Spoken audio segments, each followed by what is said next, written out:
You mentioned DIY. Is that something you think, yeah, because of the internet, that people now is the time that everybody can do something by themselves? But do you think that it's more important that people need to collaborate? Absolutely. Is that something that you... Yeah, I think that's something that the internet has kind of.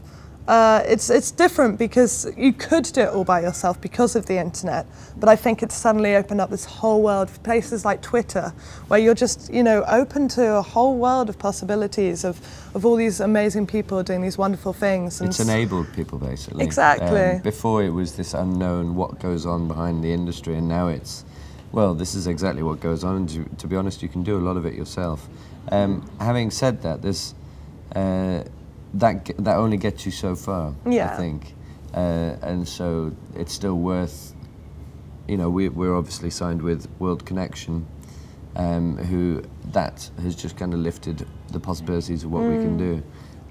So they recognise the amount of work we've put in and all the stuff we've done ourselves, and then they're like, yeah, now we want to take it to the next level, yeah. Because you had, you released actually the first album, if I'm correct, in 2010. Yes. Because of that, probably. Yes. What happened? Can you explain a little bit? What was what happened after with the first release, and what? Yeah, how did you came in touch with them? Did they pick it up?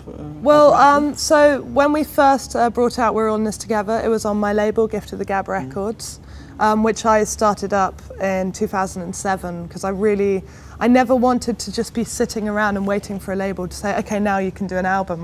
If I was ready to do an album, I wanted to do it. So, so I set that up with my mum and my dad. And basically, you know, the more the album was getting good reviews, the more people were coming to the shows, then you know, other people started getting interested, and Albert from World Connection got in touch and said, I think we'd quite like to see if we can work with this, and it was like, you know, a bit of a lift up for us. Can you remember that moment? What happened? Did he say I just got a phone call from my manager saying, how would you like a European label? And I was like, oh, yes, please. And we were already big fans of Maritza. Yeah, we love Maritza. And Linda. So we quickly went, we were like, who's on World? Maritza. Yeah, exactly. When you know a name in the roster, you know that you're onto good things. But also I loved all the way that their artists are all kind of world music, but also with a twist, and you know, I think that a lot of people find us hard to categorize, and so do we. We never really know what genre to put ourselves in.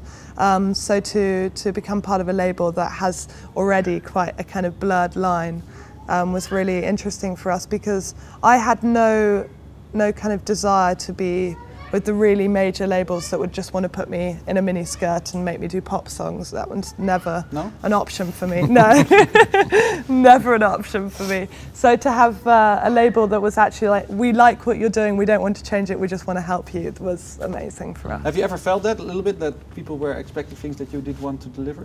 When I was younger, definitely. I had a lot of people that were like, I could make you a star.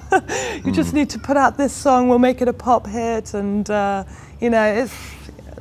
And they're not necessarily wrong. They quite often know exactly what they're doing. They know that they can do this pop song. It's just at the end of the day, it's not for everyone. Gabby's a hugely creative person who writes her own music, and you know, we want to treasure that, because that's the interest, I think. Not what, you know, we can make you a pop star. Of course you can. But can you remember when you felt that? Don't need to.